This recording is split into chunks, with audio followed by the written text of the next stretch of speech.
This is how my back went from this to this in under 3 years with no weights and pretty much one exercise.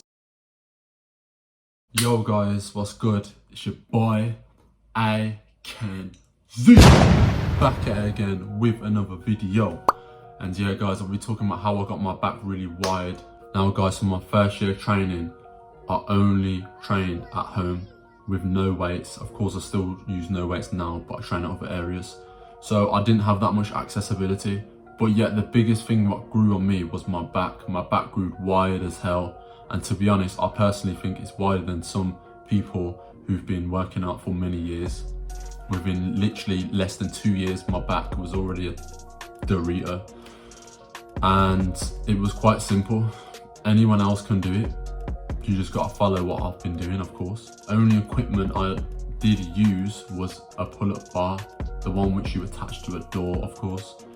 And it was quite simple. I just spammed pull-ups. That's right. All I done for my back was pull-ups. Actually, my workouts consisted of 3 things: pull-ups, push-ups, and squats, because I didn't have access to anything else other than the pull-up bar. To be honest, that's all you really need. I don't know about bodybuilders or people that do use weights, but I can honestly say that I think pull-ups is probably the best exercise for back in general. I don't think there's anything that beats it. It's a compound exercise too, so on top of that, a little bonus, you also grow basically the rest of your upper body. I think when I first started, I was just doing 50 pull-ups a day, every single day. You don't really need to rest of it, honestly,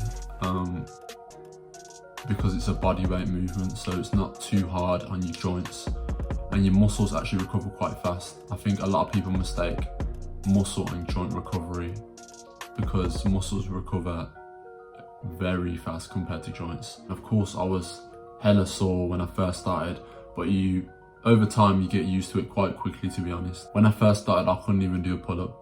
So one thing you can do is something called negative pull-ups, where you just jump up and come down slow.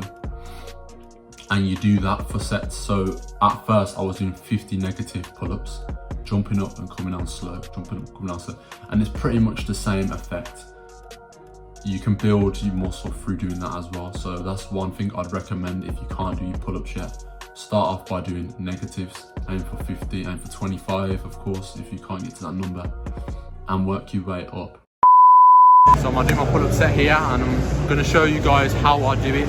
So first of all, watch my tempo and watch how hard I go, because a lot of people, they think they're going to failure. Yeah? I'm gonna show you what true failure is. You get me? And the tempo. Do this tempo, your lats will blow up.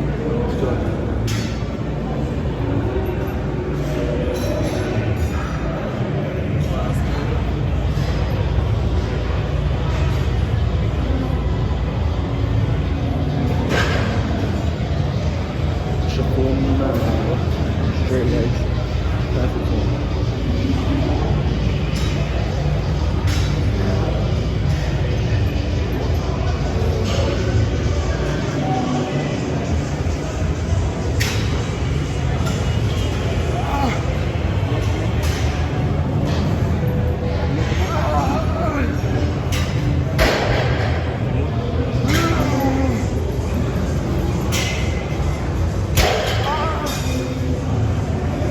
Push from you last one.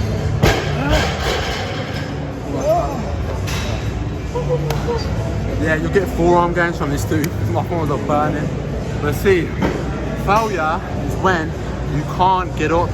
Not when you feel tired, not when you've done a set and you think you can't do the next one. You pull as hard as you can.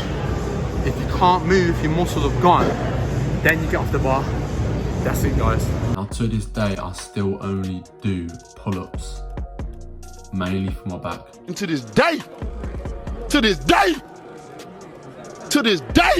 but I did start to add another exercise, because I do believe certain areas over time will lack strength, and you'll probably get some sort of muscle imbalances. So for me, I felt as though my rear delts were starting to lack, and my middle region of my back. So because of that, I added rows. So now the only 2 exercises I do for my back is rows and pull-ups. When I'm doing these exercises, I do the 1-to-1 tempo. You know, I preach it a lot on this channel, and it's pretty much a medium paced tempo with a 1 second hold at the top and a 1 second hang at the bottom. This is hands down the best tempo because it really works everything. It's got a bit of isometric hold, it's got a decent eccentric movement and a concentric movement. So you can't really go wrong with this. And of course, if you're one of them people who like to get high reps or like to go for your max reps, it will build it too. At first, I just done fast reps, as many as I could, which is not a problem. But one thing I definitely would advise instead is to try and do that tempo. It is hard at first, so of course you may have to do it fast, but definitely try it. So yeah, that's it guys, man. Spam your pull-ups, you know, if you can, do rows. Of course, rows you're gonna need a lower bar, but that's all you really need. Anyone else saying you need something else, I mean, take what you want, but you know, you've seen my back, you've seen the V, and I can only speak on my personal experience of how I attained it. Of course, genetics will play a role, but realistically, genetics are not going to affect muscle gain. It's most likely going to affect the insertions. So your back might not have the exact same shape as mine, but it definitely will get wide. Hope you enjoyed this video. Follow me more for fitness, motivation, and wellness, because that's what I'm posting on here. Let's be your boy, A Ken Z.